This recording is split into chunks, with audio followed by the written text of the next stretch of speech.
हाँ तो भाई आ जालो। नमस्कार, के बिहारी व्लॉग में आप लोग का स्वागत है। तो welcome to my YouTube channel मेरे भाई हमारे दोस्त, क्या हाल है। तो आज हम बात करने वाले हैं अपने बिहार इलेक्शन से, जो फर्स्ट चरण का चुनाव खत्म हो चुका और खेसारी लाल और निरहुआ का विरोधे खत्म नहीं हो रहा है। हमको पता नहीं क्या निरहुआ को लगा है खेसारी लाल यादव से, ठीक है। जो बेचारा ने ओरिजिनल बात बोल दिया तो बुरा लग गया है कि दो दो तीन तीन पत्नी लेके लोग घूमते रहते हैं, ठीक है। तो अब हमको तो देखिए, कुछ जो जिसको आपके ऊपर ब्लेम ऐसे लगाना है तो कुछ भी बोल सकते हैं। तब निरहुआ को जला जब उन्होंने रवि किशन के बारे में बोला, तो हमको समझ में नहीं आता है कि इतना निरहुआ को क्यों प्रॉब्लम हो रहा है। ना पवन सिंह को उतना प्रॉब्लम है, ना रवि किशन को है, ना मनोज तिवारी को है। ये निरहुआ को इतना क्यों है भाई, दिनेश लाल यादव को, हैं? जिन्होंने खुद बोला कि अगर मेरे बाप भी छपरा से चुनाव लड़ते तो हम जाके प्रचार करते। क्या हद पार कर दी भाई साहब आपने। आपको तो गॉस्कर अवार्ड मिलना चाहिए था, लेकिन पता नहीं गवर्नमेंट आपको क्यों नहीं दिया। तो हम इसी के साथ इसी पे बात करेंगे, तो आप हमारे साथ वीडियो के एंड तक बने रहिएगा और मज़ा लीजिए और देखिए क्या क्या चल रहा है हमारे इस चुनाव के दौरान। हमको समझ में नहीं आ रहा है कि ये सीएम के चुनाव में ये हाल है तो पीएम के चुनाव में क्या हाल होगा। मेरे भाई, मेरे दोस्त, मेरा सब कुछ मेरे जानने वाले भी हम आपसे ही बात कर रहे हैं और आपको ही बता रहे हैं। तो आपने देखा कि खेसारी लाल यादव ने विधानसभा, छपरा विधानसभा से इन्होंने अपना परचम लहराया, ठीक है।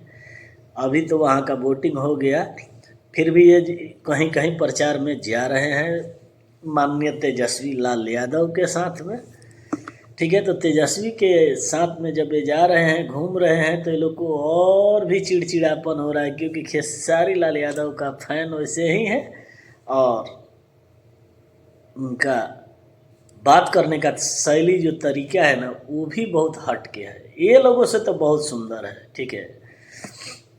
तो दोस्तों, अगर आप हमारे चैनल पर नए हैं तो चैनल को प्लीज़ सब्सक्राइब कर लीजिएगा और वीडियो को देखते देखते लाइक कर दीजिएगा।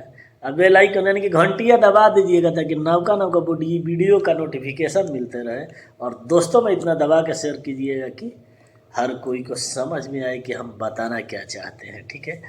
तो जो एक गाना आया है ना कि पूछिह बाप दादा से बतिया, रहे ओह बेर कवन हलतिया, ठीक बा। धीरे धीरे कहीं कहीं ये झलक आपको मिल रहा होगा बिहार में, ठीक है। जैसे अभी मोकामा सीट पे आपने देखा ना, है कि उतना कुछ होने के बाद क्या रिजल्ट आया और क्या बोला गया, तो वही बात है। और ये जनक सिंह का भाषण सुने नहीं सुने? सुने हैं तो अच्छी बात है, नहीं सुने हैं तो सुन लीजिएगा। क्या बोले हैं कि किसी दलित को वोट देने नहीं जाने देना है, किसी दलित को वोटिंग नहीं करने देना है, ठीक है, जो हमारे पार्टी को छोड़ के दूसरे पार्टी को दे रहा है। ऐसे ही ये पत्रकार को भी धमका रहे थे। तो अभी समझिए कि ये लोग का तानाशाही कैसा है, ये तानाशाह कितने हो गए हैं। हमको ये चीज़ समझ में नहीं आ रहा है, ना हमारे पल्ले पड़ रही है कि ये तानाशाही कितना चल रहा है भाई। उसका मर्जी है, वो जिधर मर्जी उधर वोट देगा, जिधर मर्जी उधर जाएगा। प्रॉब्लम आपको क्यों हो रहा है? तो ये जो पुराने ज़माने में था ना कि पूछिह बाप दादा से बतिया, रहे हो गए कैसन हलतिया, ठीक। लालूए जी लालू जी के देन रहे बोले कि तू सीखल, ठीक। आज वही इंसान लालू जी के खिलाफ में बात करता है कि लालू जी ने किया क्या है। जो इंसान बोलता है ना कि लालू जी ने किया क्या है, 90 का पहले का दृश्य अपने बाप दादा से पूछ लेना, ठीक है। आपको समझ में बहुत अच्छी तरह से आया। लालू यादव को जब मिला था ना, आप खान सर से भी पूछिए, खान सर का भी न्यूज़ देखिएगा, वो भी बताया है कि 1990 में जब लालू के हाथ में बिहार का बागडोर दिया गया ना, तो वो इतना डामाडोल था ना जिसके जवाब नहीं।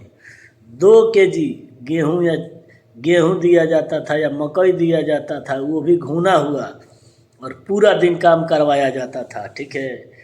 बुरी नज़र से उनके घर पे देखा जाता था, उनके बहन बेटियों को बुरी नज़र से देखा जाता था। ये सब चीज़ पहले बिहार में होता था, ठीक है। और नहीं करते थे तो उनको बांध के मारा जाता था। ऐसी स्थिति थी बिहार की जब लालू को मिला। और जनक मिश्रा ने पूरा घोटाला कर चुके थे, सॉरी जगन्नाथ मिश्रा ने पूरा चारा घोटाला और बहुत बहुत सारा घोटाला कर चुके थे, ठीक है। उसके उस टाइम एक आदमी लाठी लेके जब खड़ा हो जाता था गांव के बाहर ना, घर से एक आदमी भी निकल के वोट देने पोलियो बूथ तक नहीं जाता था कि चल के हम कम से कम बूथ पे भी वोट दे के आ जाए, वहाँ तक भी जाने का हिम्मत और का औकात नहीं था। पता है क्यों? कि सब मारना चालू कर देता था, सीधा मारता ही था। और मारने के बाद जो पुलिस प्रशासन थी वो भी काम नहीं करती थी, वो भी इन्हीं लोगों को दबाती थी, इन्हीं लोगों को उठा के ले जाके जेल में बंद कर देती थी। ये लोगों से पैसा मांगती थी, जिसके वजह से ये लोग पुलिस स्टेशन भी नहीं जाना चाहते थे। वो हालत था हमारे बिहार का जब लालू यादव के हाथ में बिहार का बागडोर मिला था, ठीक है। लालू यादव जी जब जीते ये लोग को चुभने, लालू यादव को चुभने का कारण क्या है बताइए हमको?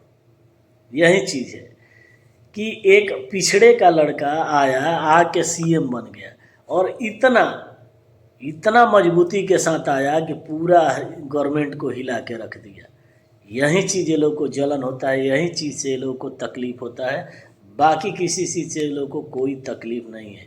प्रॉब्लम सिर्फ इस चीज़ से है कि लालू यादव एक पिछड़े के घर के होके कैसे ये बन गए मंत्री, कैसे ये बिहार का राजा बन गए, कैसे ये बिहार राज्य संभालने के लिए मुख्यमंत्री बन गए।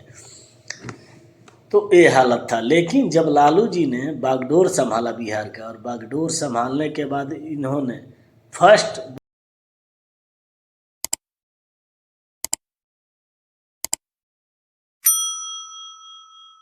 वर्ड क्या था इनका?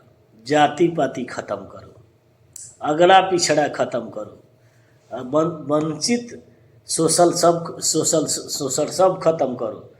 ये जो भी है सब एक समान में आ जाओ, ठीक है। तो लालू यादव जीतने के ठीक 3 महीना बाद आए थे यहीं गांधी मैदान पटना में। तो आईपीएस एक पंडित जी थे और एक चमार के हाथ, दोनों हाथ से आदमी के हाथ से पानी मंगवाया और वहीं पे पानी पिए। और उन्होंने बताया कि जाति पाति और नीच ऊंच सब खत्म करो, हम सब एक हैं, हम एक जैसा पूरा वर्ल्ड है, इसमें कोई जाति पाति कोई धर्म की ज़रूरत नहीं है। हम लोग सब, ज़रूरत क्या चीज़ का है? शिक्षा का है। अगर आपको शिक्षा मिल जाएगा तो आप किसी से भी सवाल कर सकते हैं, किसी से भी पूछ सकते हैं, किसी से भी अपना और किसी को भी अपना आंसर दे सकते हैं।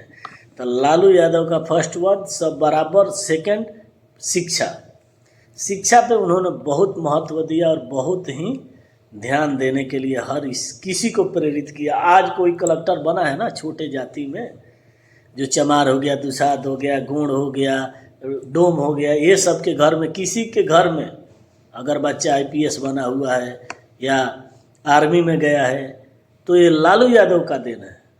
लालू यादव ने आरक्षण लाने का काम किया, लालू यादव ने ही ये पढ़ने के लिए प्रेरित किया। हर किसी के को प्रेरित करने वाले शिक्षा के मामला में लालू यादव है, ठीक है। नहीं तो अभी जैसे जनक सिंह बोले ना, सेम सिचुएशन था। जनक सिंह क्या बोले? एक भी आदमी को बूथ तक नहीं जाने देना है वोट देने के लिए। आप सुने होंगे, अगर नहीं सुने होंगे तो मैं वीडियो आपको डाल दूंगा, आप देखिएगा, ठीक है। ये तानाशाही नहीं है तो क्या है? ये तानाशाही नहीं है तो है क्या? हमको वो बताइए, आप ही अगर समझदार हैं तो बताइए। लेकिन यही चीज़ लालू जी ने ख़त्म कर दिया, जिसके वजह से लालू यादव से ये लोग चिढ़े रहते हैं और उनको जलस फील करते हैं। और चोरी किया जगन्नाथ मिश्रा, फंसाया गया लालू को।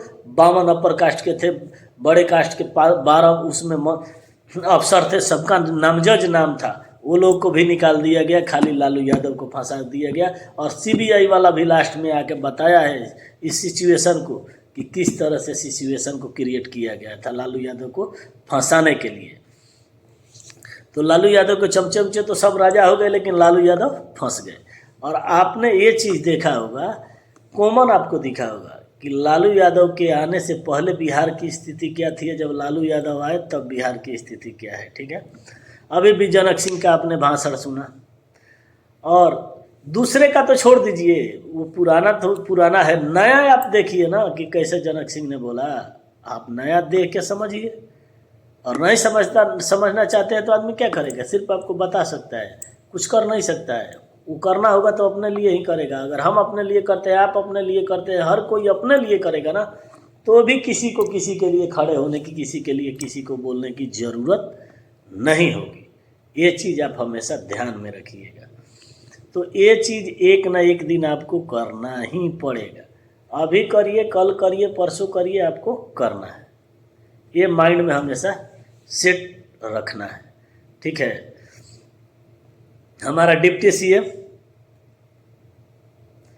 बिहार में जितने यादव भाई हैं, जितने यादव हैं, मैं सबसे पूछ रहा हूँ, और जितने हमारे यादव भाई हैं, अगर हमारे चैनल पे को सब्सक्राइब नहीं किया तो सब्सक्राइब जरूर कर लीजिएगा।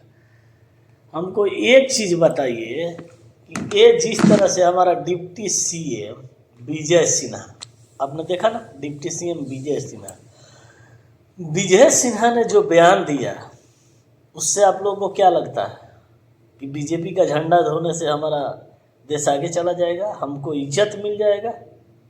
हाँ, सरियाम अभी भी ये इज्जत उतार रहा है, ये इंसान सरियाम हम लोग का अभी भी इज्जत उतार रहा है। क्या बोला? 14 तारीख इलेक्शन के बाद सभी यादवों के छाती पे बुलडोजर चलेगा। अब इस चीज़ को आप लोग किस नज़रिए से देखते हैं? हमारे बिहार के माननीय यादव भाई लोग, हम भी यादव से आते हैं, हमको कष्ट हुआ है, हमको तकलीफ हुआ है ये बात सुन के, इसलिए हम ये वीडियो बना रहे हैं। ठीक है, और देखते हैं कि इस वीडियो के बाद हमारे कितने भाई हैं जो हमको सपोर्ट करते हैं। ठीक है, ये भी हमको देखना है कि इसके बाद कितने हमारे भाई हैं जो हमारे चैनल को सब्सक्राइब करते हैं, हमारे वीडियो को देखते हैं। हम इसके वीडियो के माध्यम से देखना चाहते हैं, क्योंकि हम ऐसे ही वीडियो लेके आते रहते हैं। अगर सच में आप लोग यादव का फ्रेंड हैं और यादव हैं तो ज़रूर कमेंट करिएगा, और वीडियो को लाइक, चैनल को सब्सक्राइब करना मत भूलिएगा। ठीक है, तो जो हमारे सीने पे बुलडोजर चलाने की बात चल रही है, तो हम ऐसा नौबत क्यों आने देंगे? क्यों? एक चरण, अभी 2 चरण बाकी है, तो 2 चरण में हमारे सभी यादव भाई जान लें और समझ लें कि ऐसे इंसान को हमको डिप्टी सीएम की ज़रूरत नहीं है। ऐसा अगर इंसान हो तो हमें डिप्टी सीएम, मुख्यमंत्री और पीएम पोस्ट के लिए ऐसे इंसान का ज़रूरत नहीं है जो ऐसे तानाशाह हो, जो तानाशाही से बात करे। इसको तानाशाही बोलेंगे और तानाशाही ही बोलेंगे, इसमें कोई दो राय नहीं है। ठीक है, क्योंकि आप देख सकते हैं, आपको दिख रहा होगा बहुत अच्छी तरह से कि सीधा खुलेआम बोल रहे हैं कि 14 तारीख को हमारे सरकार बनने दो, सीधा बुलडोजर चलवाएंगे यादव के छाती पे। क्या है, यादव पागल है? यादव को आप समझते क्या है? बताइएगा विजय सिन्हा जी। अगर ये वीडियो आपके पास तक पहुँचे ना तो ज़रूर हमें बताइएगा, और हमारे जितने यादव भाई हैं इसको इतना शेयर कर दीजिए ना कि ज़रूर विजय सिन्हा के पास पहुँच जाए। ठीक है, ताकि उनको समझ में आए। वैसे ही वो गार्ड को बोल रहे हैं कि गोबर फेंक दिया, पथराव किया, ये किया, ऑर्डर नहीं है गोली चलाने का। किस पे गोली चला दे? आम पब्लिक के?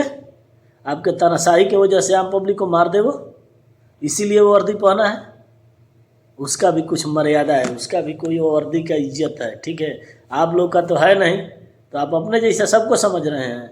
कितना क्रूरता के साथ इन्होंने बोला कि आपका एसपी को फ़ोन करके कि आप कैसा गार्ड दिए हैं जो गोली भी नहीं चला सकता है। ये क्रूरता नहीं तो और क्या है? क्या है विजय सिन्हा, हमको बताइए। आप जो दूसरे को घमंडी बोलते हैं, ये बोलते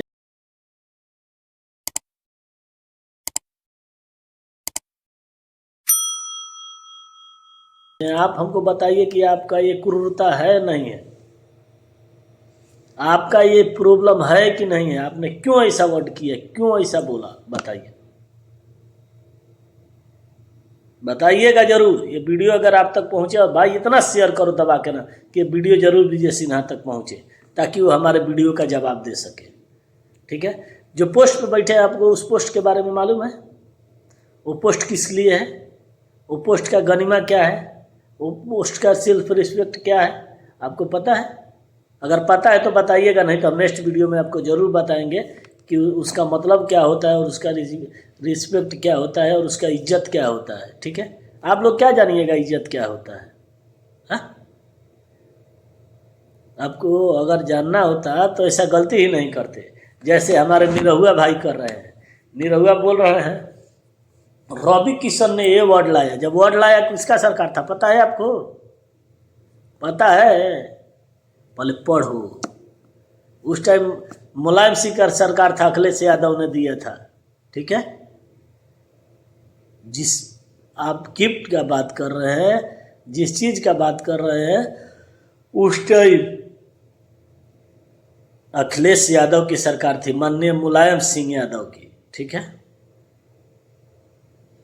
तो ये चीज़ आपको देखना चाहिए, आपको समझना चाहिए, आपके माइंड में होना चाहिए, तभी जाके आपको समझ में आएगा कि आप कर क्या रहे हो और हो क्या रहा है।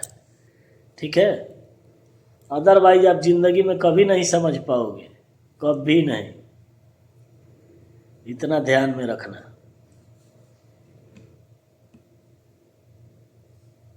लालू यादव और दिनेश लाल यादव जब बोले तो दिनेश लाल यादव जी, हम आपसे रिक्वेस्ट है मेरा कि आप यदुमुल्ला जो बोले हैं ना, वो यदुमुल्ला नहीं, वो कृष्ण वंशज है। कृष्ण में भी दो ग्रुप था, एक कंस का एक कृष्ण का। ठीक है, तो आप कंस वाले ग्रुप से हैं कि कृष्ण वाले? अगर कृष्ण वाले होते तो ऐसी वाणी तो आपके मुंह से निकलता नहीं। जो जिस शब्द का आपने यूज किया है, जो शब्द आपने बोला है, और आप लोग इतना जल्दी गिर जाते हैं। हमको पता नहीं था कि फिल्मी दुनिया का एक्टर लोग इतना जल्दी गिर जाएगा कि 2 मिनट के अंदर रेतरु पे आ जाएगा। कैसा खेसारी लाल को आपने रेतरु किया? वो कौन सा बेचारा गलत बोला कि रवि किशन ने आगे लहंगा उठा दिया तो मैं बीटर लगा दिया? इसमें कोई गलत नहीं है। कहाँ पे आपको गलत दिख रहा है बताइए? आप बोले बीजेपी जिंदाबाद तो सही है, वो बोला आरजेडी जिंदाबाद तो गलत है। हा? आप अपना प्रचार कर रहे हो, अपना प्रचार कर रहे हैं। जो जिस पार्टी से रहता है उस पार्टी के लिए प्रचार करता ही है। आप नहीं किए थे, नहीं किए थे, आप नहीं कर रहे हैं। जब सब कुछ कर रहे हैं, सब कुछ हो रहा है, फिर दूसरे को आप ब्लेम क्यों करते हैं? हमको वो बताइए। निरहुआ जी, दिनेश लाल यादव, अगर हमारा वीडियो आपके पास जाता है तो आपको इसका जवाब जरूर देना चाहिए कि हम सही बोल रहे हैं कि गलत बोल रहे हैं। ठीक है, क्योंकि आप नहीं समझ पाइएगा ना, आप जिंदगी में कभी नहीं समझ पाइएगा एक माँ का दर्द। ठीक है, क्योंकि आप गरीब के घर का है ही नहीं। अगर आप गरीब के घर का होते तो ऐसा बोलते ही नहीं, क्योंकि विजय लाल यादव ने बहुत कुछ कर दिया था, जो आपके बड़े भाई हैं। ठीक, आपको सिर्फ आगे बढ़ना था, पैसा कमाना था, पैसा कमा के आगे तक जाना था, नहीं तो आप जिंदगी में कुछ नहीं कर पाते। ठीक है, और हम बता दें विजय सिन्हा को कि दोबारा ऐसा जो गलती हो गया ना इंसान से, वो गलती बार बार नहीं होते रहेगा। सिन्हा जी, आप ये माइंड में रखिए और कूल माइंड करके और अपने भेजा में बैठा लीजिए। ये एनडीए का सरकार बनने वाला नहीं है। आप चाहे कुछ भी कर लो, बनेगा तो आरजेडी ही बनेगा बिहार में, क्योंकि इस बार जो मुद्दा है ना वर्क का है, वर्क परमिट। इस बार जो काम से रिलेटेड है कि हमको रोजगार चाहिए। ठीक है, हमको रोजगार दीजिए। तो इस मुद्दा पे बिहार में वोटिंग हो रहा है, ना कि राम मंदिर पे, ना ही किसी नेता पे, ना ही किसी मस्जिद पे, किसी चीज़ पे टिप्पणी नहीं किया जा रहा है। ठीक है, बस ये सब सोचते हुए काम हो रहा है। ये चीज़ आपको भी समझना चाहिए। अगर नहीं समझे हैं तो समझ लीजिएगा, कि सोच समझ के बोलिएगा तो आपके लिए बहुत अच्छा होगा। क्योंकि मुंह खोलते हैं ना वो तो खाली खेसारी नजर आता है।